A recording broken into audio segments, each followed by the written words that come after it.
우리가 함께 읽을 말씀은 신명기 30장 1절부터 4절까지의 말씀입니다. 제가 한 절, 여러분들이 한 절 교독하도록 하겠습니다.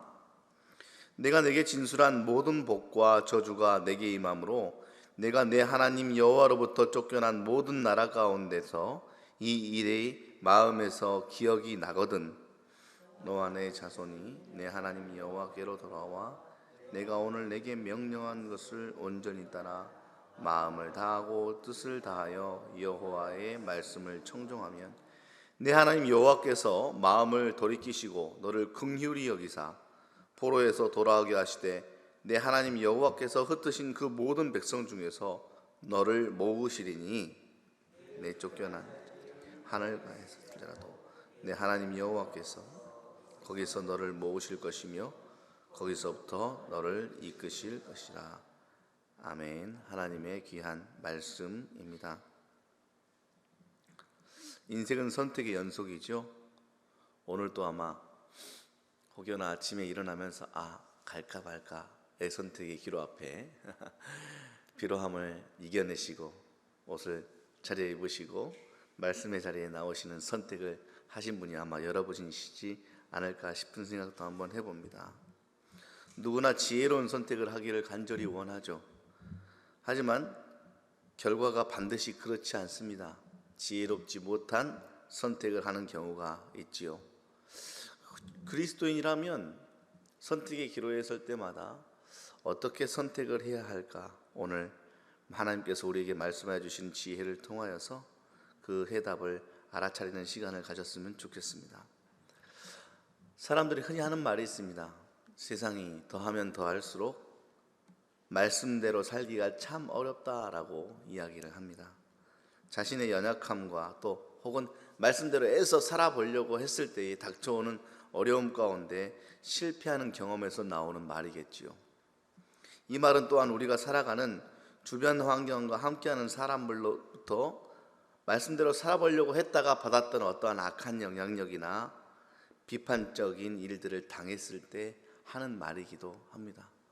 여러분들은 그러한 기억이 있습니까? 내가 애써 말씀대로 한번 살아보려고 작정하고 그 길을 선택하려고 선택했을 때 그것을 방해하는 일들을 경험해 보셨습니까?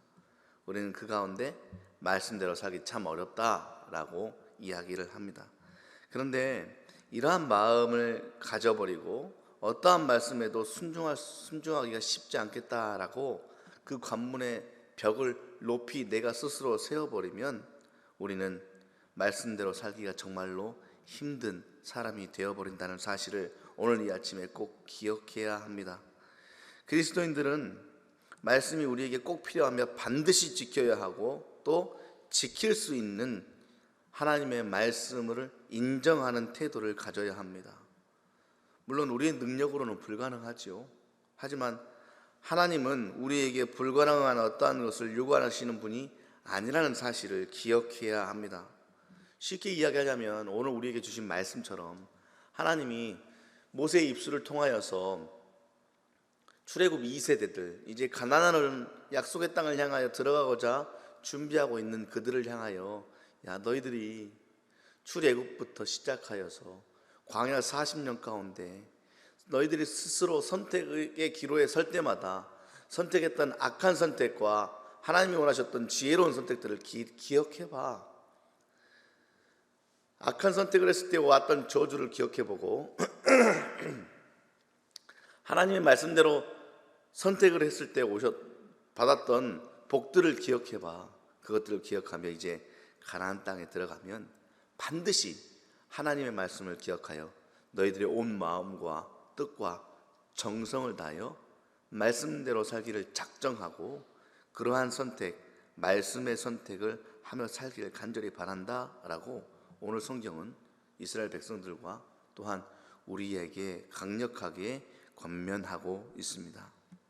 하나님은 그 말씀을 지키기 힘든 말씀으로 주신 분이 아니십니다. 능히 지킬 수 있는 말씀을 주셨고 지킬 수 있는 힘까지 주시겠다고 말씀을 통하여 우리에게 이야기해 주고 계십니다. 구약의 사건 가운데 다윗과 골리앗의 대한 이야기를 모르시는 분들은 아무도 없을 겁니다.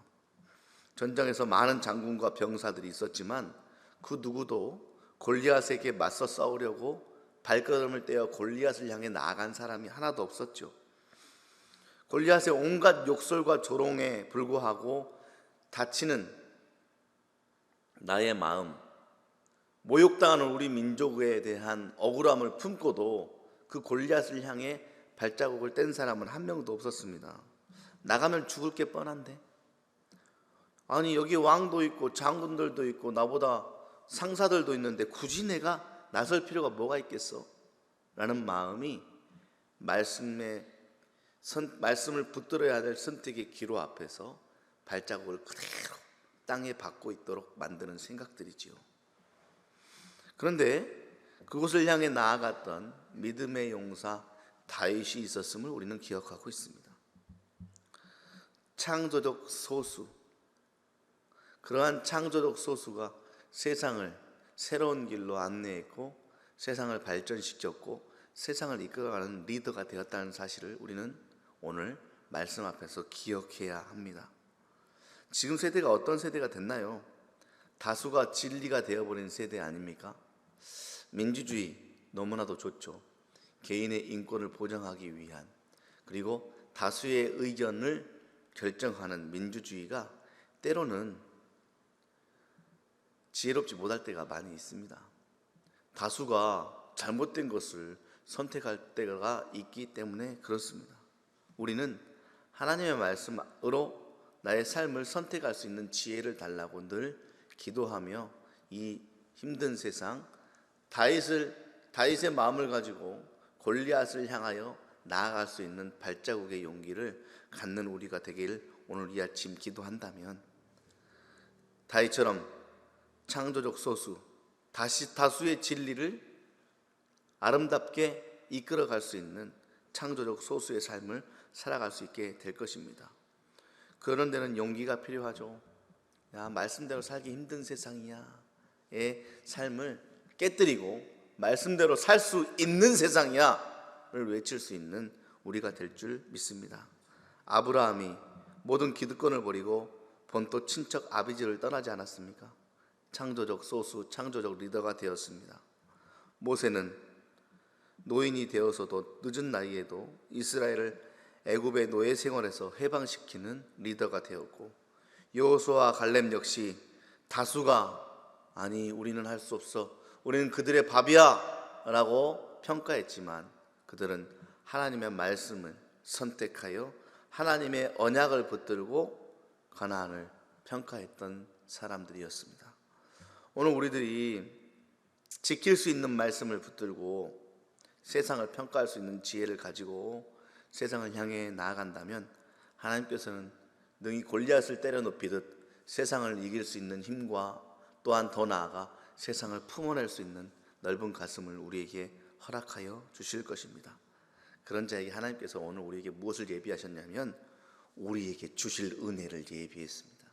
오늘 성경을 보면 보십시오. 너희들이 마음을 다하고 뜻을 다하여 여호와의 말씀을 청종하면 하나님께서 우리를 긍휼히 여기사 포로에서 돌아오게 하시고 흩으신 모든 백성들, 그러니까 벌하신 모든 일들을 다시 돌이켜서 우리가 찬양으로 고백했던 것처럼 아버지여 이 죄인을 용납하여 주세요라고 주님의 말씀을 선택하고 붙들면 흩으셨던 벌들을 다시 돌이키시사 우리를 모으시고 말씀 가운데 힘 있는 자로서 세우시겠다 우리에게 말씀하고 약속하고 계십니다.